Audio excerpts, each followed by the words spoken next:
The slap echoed through the dining room like a gunshot, and in that single moment, Uncle Gerald broke the only rule that had kept our family's lies intact. Never touch the quiet ones. My cousin Sophie stood frozen, her hand pressed against her reddening cheek, tears already forming. She was 14. She'd worn her junior ROTC dress blues to dinner because tonight was supposed to be special, a celebration of her acceptance into the Air Force Academy preliminary program. But Uncle Gerald had other plans. "Take that costume off," he'd said the moment she walked in, his voice dripping with contempt. "You look ridiculous, playing soldier while your grades are barely passing, embarrassing this family with your little fantasies." The thing about Gerald Cunningham was that he'd spent 30 years building an empire of control through humiliation. Real estate mogul, church deacon, the man who held this family together after my father died. He sat at the head of every table, commanded every conversation, and made sure everyone knew exactly where they stood in his hierarchy. Tonight, he'd miscalculated.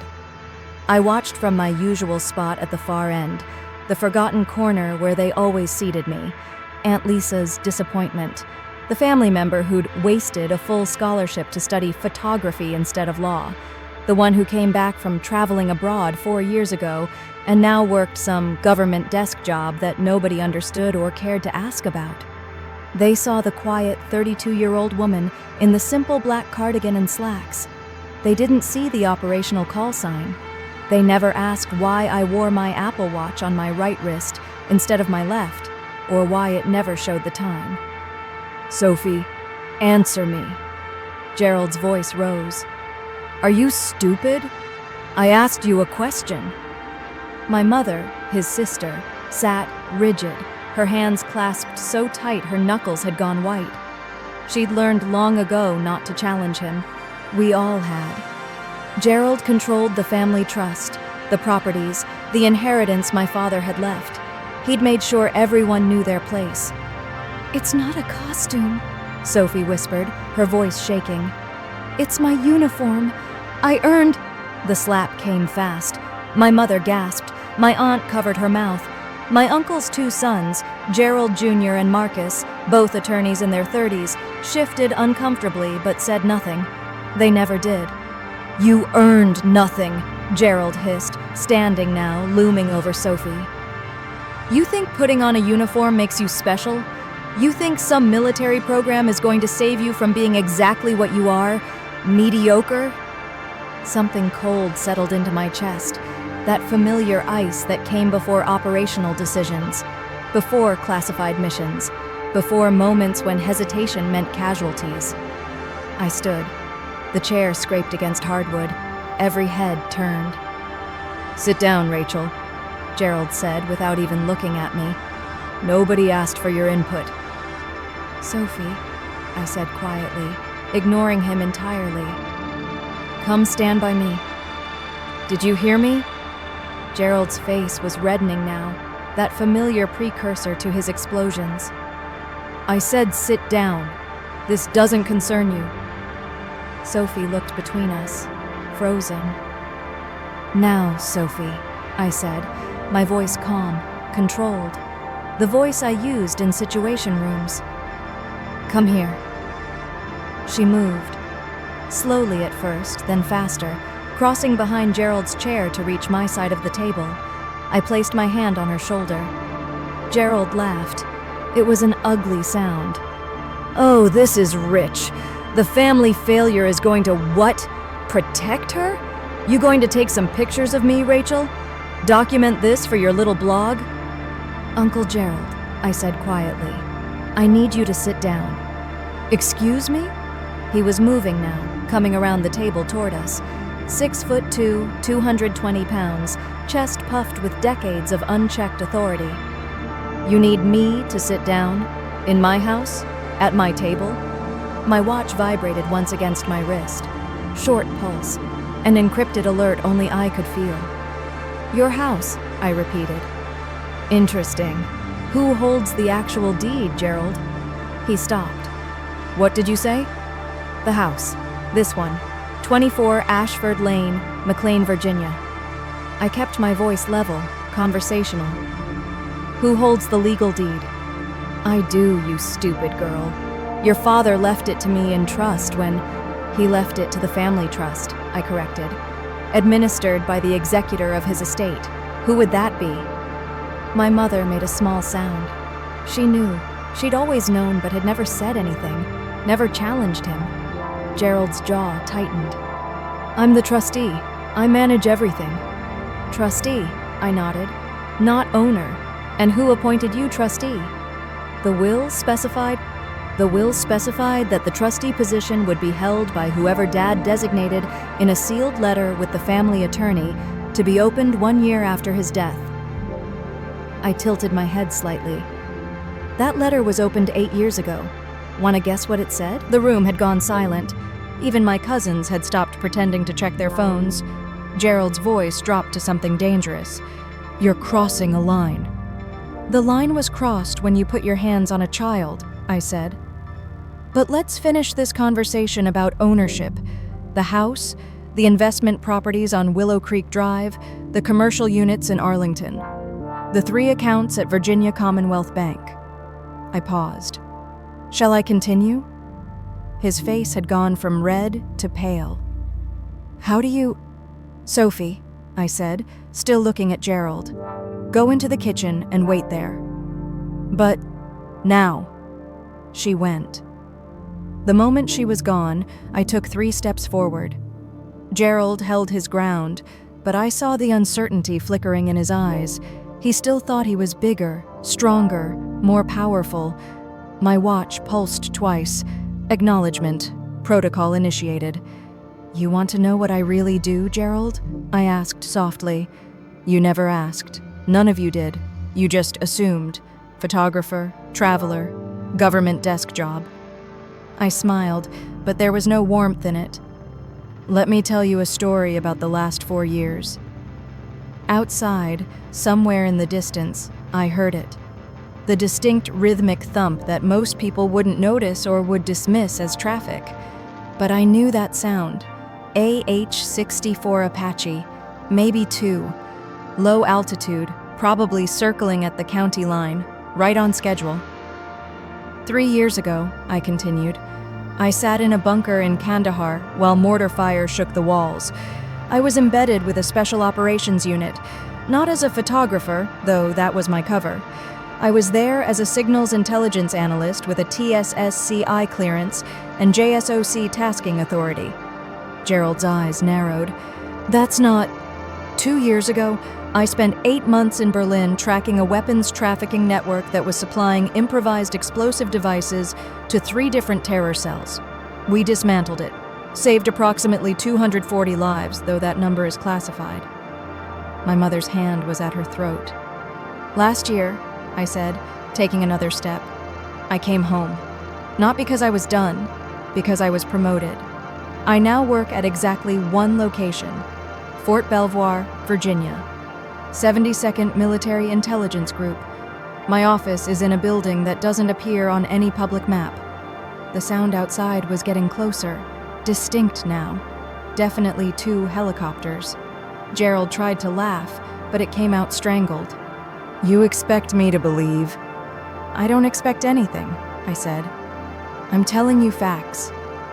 And here's another fact. When you struck Sophie, you committed assault on a future cadet of a United States military academy in the presence of an active duty intelligence officer in a home that's currently under electronic surveillance as part of an ongoing investigation. The color drained from his face. What investigation? The one that started 6 months ago when certain financial irregularities appeared in the family trust accounts. I pulled my phone from my pocket, the other phone, the one they'd never seen, and laid it on the table. The screen showed a document, bank transactions, dates, amounts. The one that tracked systematic embezzlement of approximately $2.3 million over 8 years. My mother stood up so fast her chair fell backward. Rachel. Sit down, Mom. My voice was gentle but firm. You're not implicated. You'll be fine. You little... Gerald lunged, He didn't make it 2 steps. The front door crashed open. 4 figures in tactical gear, black combat uniforms, Cry precision carriers, HK-416 rifles held in low-ready positions, flooded into the dining room with mechanical precision. The lead operator was a woman I knew well, Senior Chief Petty Officer Angela Torres, DevGru. We'd worked together in Syria. U.S. Marshals, Torres announced, though that wasn't technically accurate. Gerald Cunningham, remain where you are. Gerald froze, hands half raised, his face cycling through shock, rage, and dawning horror. Outside, the helicopter sound intensified, then stopped. They'd landed, probably in the street, rotor wash scattering leaves and debris across manicured lawns. The neighbors would be calling the police. The police would be told to stand down. "What is this?" Gerald's voice had gone hoarse. "You can't just—" "Rachel," Torres said, not taking her eyes off Gerald. "You want to read it, or should I?" I picked up a folder I'd brought with me, hidden in my bag under the table. Inside was a federal arrest warrant. I'd been carrying it for 3 days, waiting for the right moment, waiting for him to cross the line that would let me act without hesitation. He'd given me that moment when he hit Sophie. "Gerald Cunningham," I read, my voice steady and cold. "You are under arrest for embezzlement of funds from a federally insured trust, wire fraud, identity theft, and obstruction of justice. You have the right to remain silent." "This is insane!" he was shouting now, looking wildly around at my cousins, my aunt, my mother. Tell them this is crazy. Rachel is nobody. She's a failure, she's—" "Ma'am?" One of the operators stepped forward, addressing me directly. "Judge Morrison is holding on secure line. She wants confirmation before we proceed." I nodded. He handed me a satellite phone, encrypted, secure, untraceable by conventional means.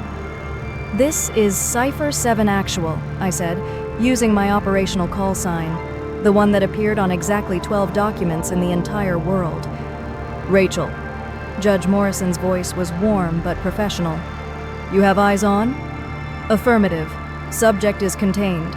Assault witnessed by multiple parties, including one minor." "And you're certain about proceeding tonight?" He put his hands on a 14-year-old girl, I said quietly. "In front of her family. After 8 years of financial crimes and psychological abuse. I'm certain." There was a pause. Then, "Execute the warrant. Full custody. I'll have the arraignment paperwork ready for 0800 tomorrow." "Understood, Your Honor." I handed the phone back. Gerald was staring at me like he'd never seen me before. In a way, he hadn't. He'd seen the quiet niece, the disappointment, the ghost at the table.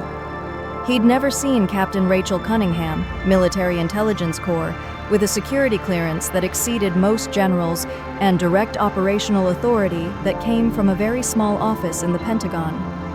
"Take him," I said. Torres moved forward. Gerald actually tried to run. A clumsy, desperate lunge toward the back door. 2 operators intercepted him before he made it 3 feet. They had him on the ground, hands zip-tied behind his back, in under 4 seconds. "You can't do this!" he screamed, face pressed against the hardwood. "I'm a respected businessman. I have lawyers. You have the right to an attorney," I continued, my voice cutting through his panic like a blade. "If you cannot afford an attorney, one will be appointed for you." They hauled him up. He was crying now, actual tears streaming down his red face. "Rachel," he gasped, "please, we're family. You can't—" "You're right," I said. "We are family, which is why I gave you 8 years, why I waited, why I kept hoping you'd stop." I stepped closer, close enough that only he could hear my next words. "You should have stopped when you had the chance. You definitely should have kept your hands off Sophie." They dragged him toward the door. He was still screaming, still pleading, but the words had become incoherent. Torres paused at the threshold. "Clean up, Captain. Judge Morrison sends her regards." "Tell her thank you," I said. "And Chief? Ma'am?" "Make sure Sophie gets a full report of tonight's events, for her academy file." Witnessing proper chain of authority enforcement, character testimony. It'll help her application. Torres actually smiled. Yes, ma'am. She's going to make a hell of an officer someday. Then they were gone. The door closed. The helicopter sounds resumed, faded, disappeared. I turned back to my family. They were all staring at me. My mother, my aunt, my cousins, all of them frozen in various states of shock. The house is yours now, Mom, I said quietly. Full ownership, no trust, no conditions. The accounts Gerald didn't steal from have been secured. You'll have access by Monday. Uncle Tom. I nodded to my mother's other brother, who'd been silent through the entire dinner. The family attorney will contact you about acting as executor. No authority, just paperwork. Everyone else gets equal shares. Rachel, My mother whispered. All this time, I've been doing my job, I said. Protecting people who can't protect themselves, stopping threats before they become casualties. I looked at each of them. He was a threat. To Sophie, to all of you, to himself. I grabbed my bag, turned toward the kitchen. Sophie was standing in the doorway. She'd heard everything. Captain, she said, her voice small but steady. That's right. Will I still be able to go to the academy? I smiled, really smiled this time. Sophie, after tonight's testimony and with my recommendation letter, you're practically guaranteed. The academy loves candidates who've witnessed real operational justice. I touched her shoulder again. Keep that uniform clean. You earned the right to wear it. Her eyes filled with tears, but she was smiling now. Actually smiling. I walked to the front door, stepped out into the cool Virginia evening. The street was chaos. Neighbors standing on porches, police cars with lights flashing but officers standing down, federal vehicles parked at angles. A Black Hawk helicopter sat in the middle of Ashford Lane, rotor still turning slowly. My real phone buzzed. A message from Fort Belvoir. Subject secured. Debrief 0600 tomorrow. Good work, Captain. I typed back. Acknowledged. Behind me, through the dining room windows, I could see my family still standing there, motionless, trying to process what had just happened. They'd spent years seeing me as the quiet one, the failure, the disappointment. They'd never known they were looking at the weapon in the room, the one that only fired when absolutely necessary, the one Gerald should have feared most. I climbed into my car, a simple Honda Civic that nobody would look at twice, and drove away from the house where I'd grown up, where I'd learned to be invisible, where I'd perfected the art of being underestimated. My watch pulsed 3 times. End of operation. Stand down. I pulled onto the highway, heading back toward Fort Belvoir, back toward the classified world where I actually lived. Behind me, Uncle Gerald was learning a lesson most people never survived long enough to learn. The quietest person in the room is often the most dangerous, and family dinners would never be the same again.